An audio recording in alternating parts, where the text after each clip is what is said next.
Hey everybody, what is going on? Hexlex here, got another Master Duel video for you. Coming at you with a new series called Meta Watch. Rather than just rank decks on a tier list, I figured it'd be a cool idea to kind of break these decks down in a little bit more detail. We'll talk about their power level, their strengths, and their weaknesses while looking at an actual full deck list, rather than just, hovering on the tier list screen and kind of talking about the deck in abstract with a single image to represent it. I figured this more detailed breakdown would be a nice change of pace. If you end up really liking this format more than the tier list, let me know in the comments below. And even if not, let me know too, and we can go back to tier lists. Either way, I always appreciate hearing from you.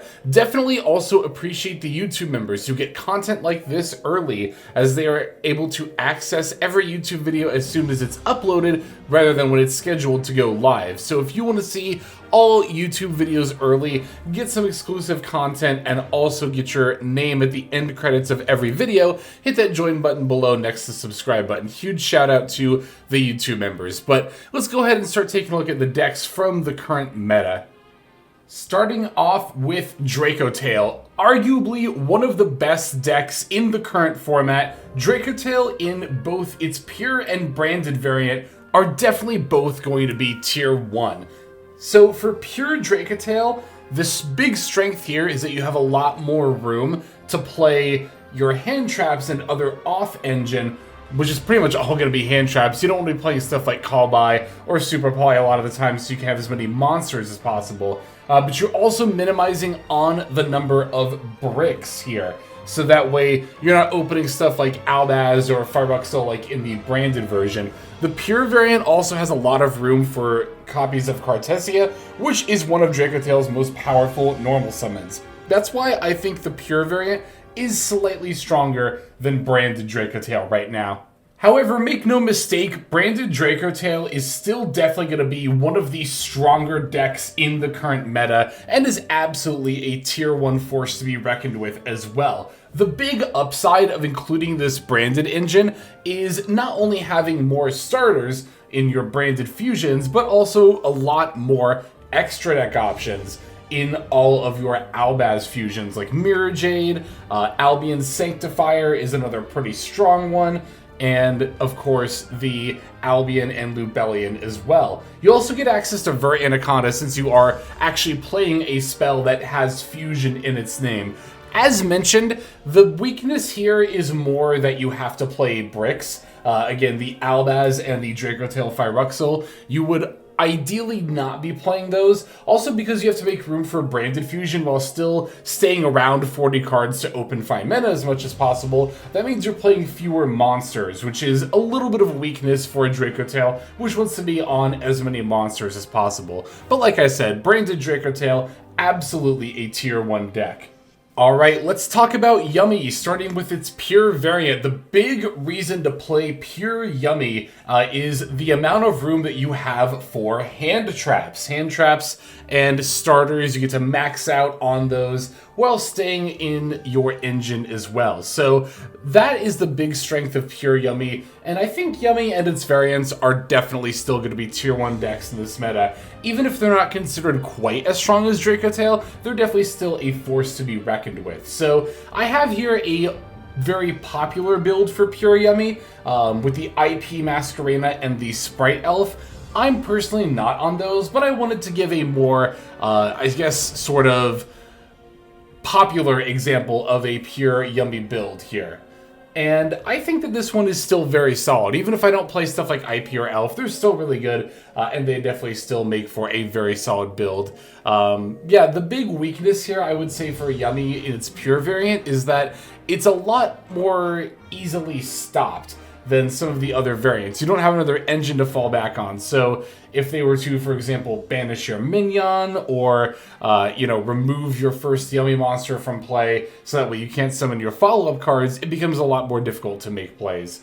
That said, it's still definitely a tier 1 deck in this meta.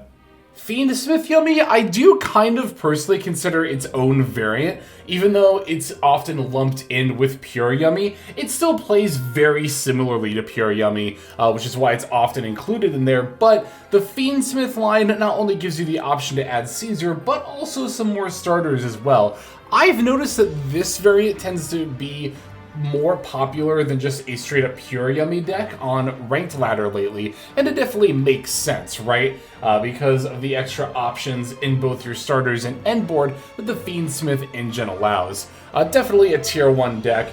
It's gonna, like I said, be very similar to pure Yummy and how it plays out, so you still kind of have the weakness of relying on your Yummy engine to close out a lot of games, and that being pretty easily stopped, but here you do at least have the option to open like an engraver or something as well. I would even make an argument that Fiendsmith Yummy is a little bit stronger than pure Yummy.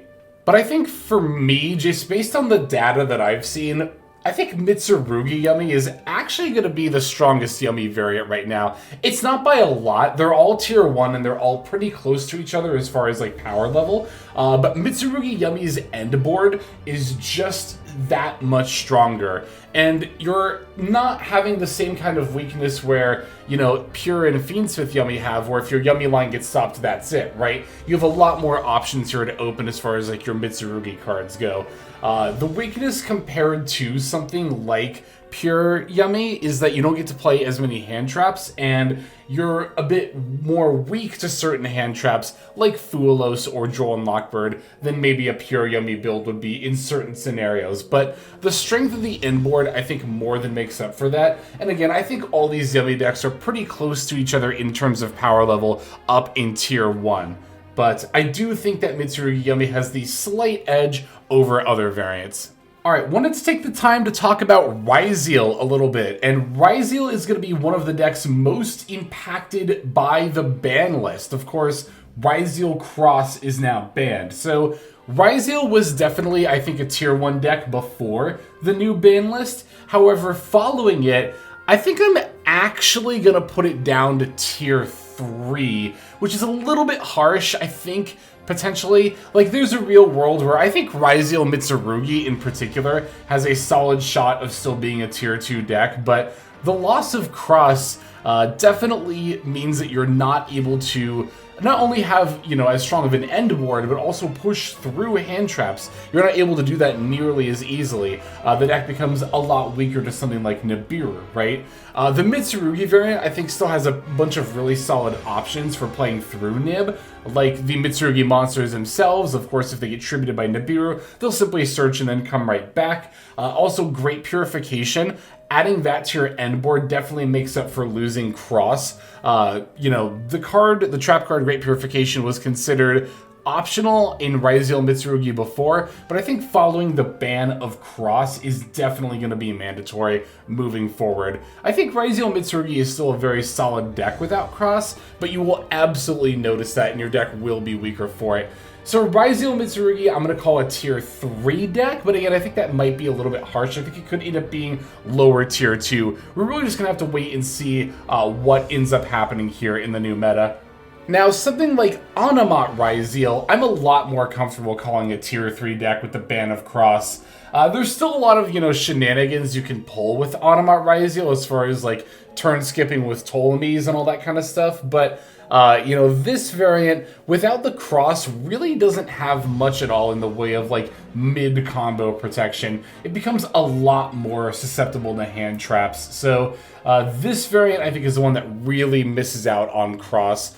You know, I've seen a lot of people say that without Ryzeal Cross, there's really no reason to play the deck pure. But if you just look at data from recent months, people have not been playing Ryzeal pure pretty much since both X and Sword got limited. It's either been Onomat or Mitsurugi. Again, where Mitsurugi, I think, still has a lot of backbone as far as, like, the Mitsurugi engine itself. I think the Onomat engine, while still fine, again, doesn't offer as much push through hand traps. So I think this version in particular is really going to fall off, and I'm a lot more comfortable calling it tier 3. Alright, Mitsurugi itself, pure Mitsurugi, I think is still a pretty solid tier 2 deck in this meta. It's definitely been power crept slightly from when it first debuted, with all the Justice Hunters archetypes coming into the game, but I don't think that makes it a bad deck by any stretch of the imagination.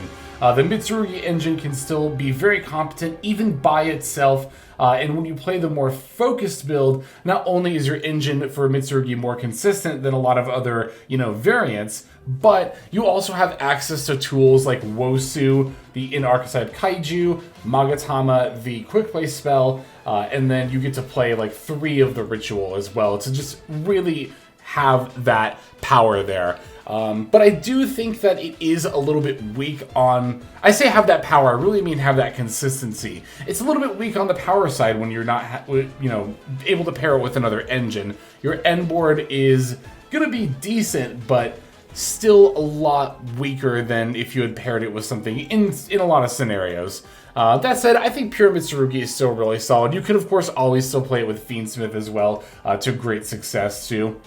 I think Lunalight will continue to be a very prominent force in the current metagame. I mean, it is valid to say that, once you stick a Liger Dancer on board, there's a lot of decks that really just don't have an out to that. And while your combo is going to be how you get to that Liger Dancer, with a lot of hands, you can just kind of scrap one together even if you get interrupted. So I think Lunalight's always going to have a lot of presence in that regard. And it's going to force people to think, as long as it's meta relevant, that they might need to be playing like an Underworld Goddess or a Gorgon of Xylophonia or something in their extra deck for it. That said, Lunalight is still weaker to hand traps than a lot of other decks in the current meta. Stuff like Droll and Ash Blossom and Purge, things that affect the searches in particular, are definitely going to hurt this deck quite a bit. So, yeah, I think that Lunalight is still going to be a very solid tier 2 threat in the current metagame. Because again, at the end of the day, if you can stick a Liger Dancer, what are people going to do, right? Alright, here we have the quote-unquote Odion deck, which is going to be like, the Apophis monsters and Temple of the King support. You all know what I mean when I say Odion. This deck is still very good in the current metagame. I think it's maybe on the lower end of tier 2, but it's definitely there. It's a back row based deck, so it's going to have the kind of weaknesses that a lot of back row based decks do. They tend to play lower to the ground, which means they have a lower power output, especially going second can be very rough.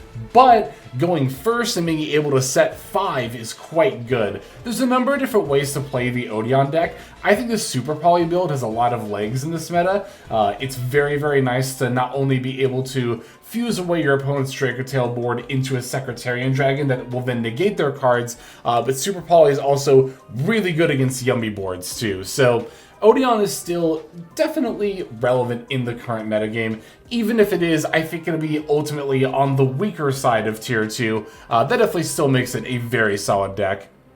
DDD, I gotta give a lot of props for. I think in the last tier list I called this deck Rogue, but I'm definitely willing to call it tier 3. Before I played against it, I just didn't know personally how many hand traps you were able to accommodate with all of the new support. Really, the new support has allowed you to remove a lot of the older, brickier cards that you were relying on.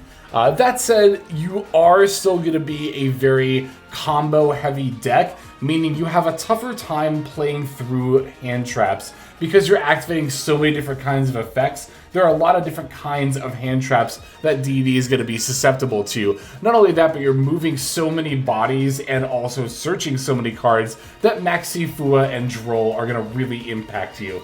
It is really nice that you have room for more hand traps, and like I said, I slept on DDD a little bit during the last tier list. I think it's definitely a tier 3 deck that is worth keeping an eye on for sure. That said, I think as more and more cards come out, it's going to get power crept down into Rogue relatively quickly, but for the current meta, I think it is still very solid.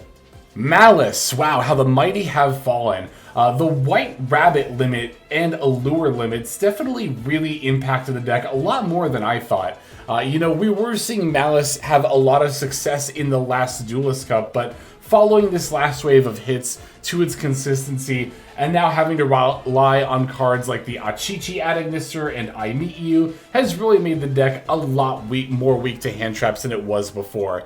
It's still a decent pick in this meta, but I think I have to call Maliss tier 3. The few times I have seen it, a lot fewer as opposed to seasons that seasons more recent, even though I've only seen it a few times, those few times I've seen it, I have definitely noticed that I've had a much easier time pushing through it and or stopping its setup. So yeah, with all these limits, which I think were deserved, mind you, I think Maliss is definitely now a tier 3 deck.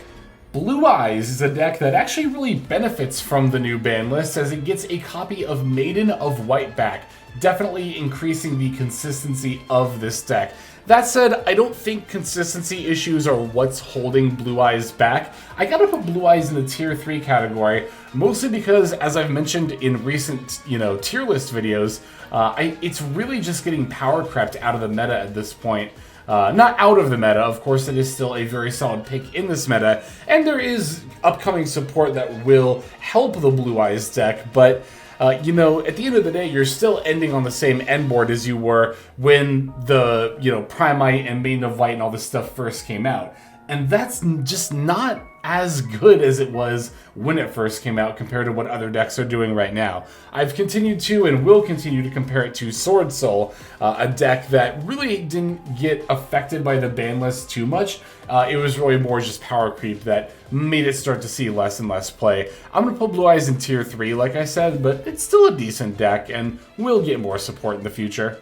Azumina White Forest definitely saw a lot of play in the recent Fusion Synchro event, but it's not just an event deck by any means. I'm definitely still willing to call it tier 2, although I would probably put this at the bottom of tier 2.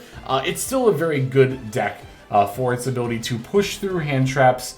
In certain scenarios, I will admit there are a lot of situations where something like Maxi or Fulos will definitely discourage you from making really any amount of plays. It's like, especially when one of those come down against like normal summon Sylvie or something, there's not really a lot you can do to avoid giving your opponent multiple draws to set up even the most basic of boards, right? And I think that's going to be a lot of the weakness that White Forest has. But of course, Maxi is going to 1, so that's one fewer of those cards you have to worry about. And when it comes to playing through other hand traps and still setting up a really solid board, this deck definitely still does a very good job of that. Sky Striker, I'm gonna end up putting, I think, in the tier 3 category, even though it is still a really solid control deck in this metagame. But yeah, I think that Sky Striker's biggest issue is its power and what it's doing.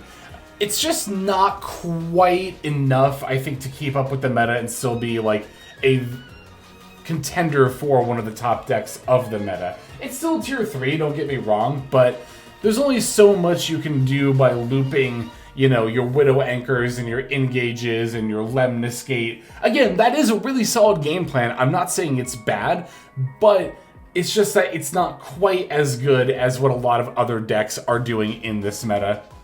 Alright, Artmage. Despite being a more recent deck compared to some of the other archetypes we've covered on this tier list, is actually going to be one of my only rogue decks that we're going to cover in this Meta Watch video, because really mostly of the power output of Artmage. It's not just that, it's also how well, or I guess not really, it pushes through hand traps compared to other decks. Artmage's endboard pieces are a little more reliant on you having like multiple types of monsters in play, and the setup is a little bit more difficult to play through hand traps, like I said, than a lot of other decks out there in the meta. Now that said, Artmage and the Power Patrons and stuff are definitely getting a lot of follow-up support and follow-up archetypes like Doomsday. Medius the Pure decks will definitely have a lot to do in the near future.